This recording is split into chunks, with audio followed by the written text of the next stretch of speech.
आज हम हिंदुस्तान की आजादी का जश्न मना रहे हैं और मैं आपके साथ एक महामानव की कहानी लेके आया हूं जो 18 महीने प्रधानमंत्री रहे पर देश के दिलो दिमाग पर छा गए। नाम था उनका लाल बहादुर शास्त्री।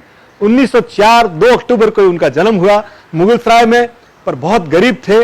स्कूल जाते थे तो पढ़ने के उनके पास गंगा पार करने के लिए एक आना नहीं था तो वो तैर के चले जाते थे, इतने स्वाभिमानी थे। शुरू से जातिवाद में विश्वास नहीं करते थे लाल बहादुर श्रीवास्तव, पर श्रीवास्तव कभी उन्होंने लगाया नहीं। ये तो जब काशी विश्वविद्यालय में पढ़े तब उनके पीछे शास्त्री की उपाधि लगी तो लाल बहादुर शास्त्री हुए। आजादी के आंदोलन में गांधी जी का बड़ा प्रभाव था उनके ऊपर। लगभग 7 साल तक वो जेलों में रहे। आजादी आई, आजादी आने के बाद जगह जगह वो मंत्री बने। मंत्री एक बार परिवहन मंत्री बने तो आज जो आप लेडीज कंडक्टर जो लेडीज के लिए देख रहे हैं ना, तो वो देन लाल बहादुर शास्त्री जी की थी। उसके बाद जब वो रेल मंत्री बने तो आप व्यक्तिगत रूप से रेलों में जाके लोगों की समस्याएं देखते थे और जब उन्होंने देखा कि भाई 3rd क्लास में 2nd क्लास में लोगों को पंखे नहीं है तो पंखे लगाने वाले आज हम शुक्रिया अदा करना चाहिए लाल बहादुर शास्त्री का। और एक बार जब दुर्घटना हो गई तो पूरा इस्तीफा दे दिया। आप इतना हाई मॉरल स्टैंडर्ड था कि छोटी सी दुर्घटना जिसका इनका कोई लेना देना नहीं, पर इन्होंने इस्तीफा दे दिया था।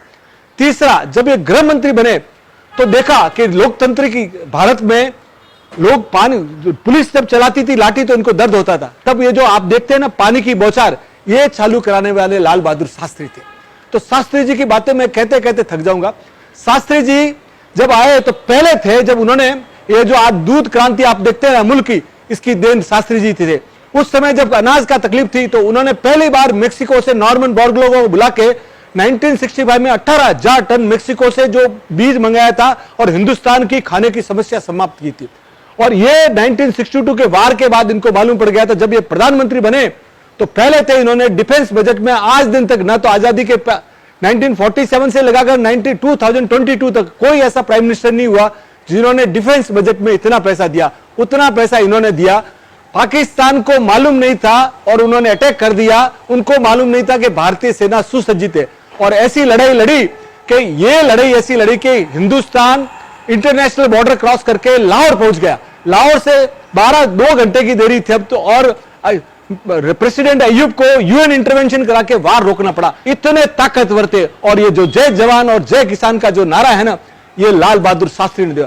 शास्त्री जी कितने ईमानदार थे कि प्रधानमंत्री रहते हुए न तो उनके घर का घर था न उनकी घर की कार थी। एक समय जब बच्चे स्कूल से तांगे से जा रहे थे तो उनको लगा कि भाई स्कूल में एक फिएट कार लेनी चाहिए।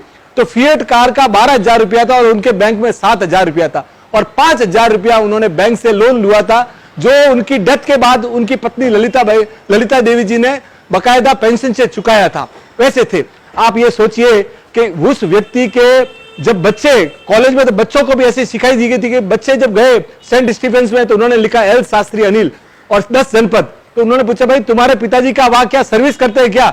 तो बोला हाँ। बोले क्या करते हैं? तब उनको बोलना पड़े प्राइम मिनिस्टर। तो वो खड़े हो गया कि प्राइम मिनिस्टर का लड़का लाइन में खड़ा होकर, यानी इतने सरल थे।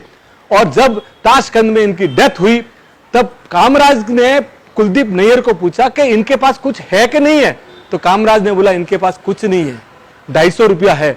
तब कामराज ने हाथों हाथ बिल बनवाया कि इंडियन एक्स प्राइम मिनिस्टर्स की वाइफ के लिए एक मकान दिया जाए और कुछ पेंशन दिया जाए। इतने निहायती शरीफ और इतने मजबूत नेता थे। वो व्यक्ति ऐसे थे। उस व्यक्ति ने 18 महीने में जो कमाल कर दिखाया, देश उनका महामानव का ऋणी रहेगा। ऐसे व्यक्ति का भारत के ऊपर जो उपकार रहा है, हम लाल बहादुर शास्त्री को आज के दिन नमन करते हैं कि वो एक ऐसे व्यक्ति थे जो बापू और उनकी बर्थ डेट सेम थी और मरणोपरांत भारत ने उनको भारत रत्न से सम्मानित किया।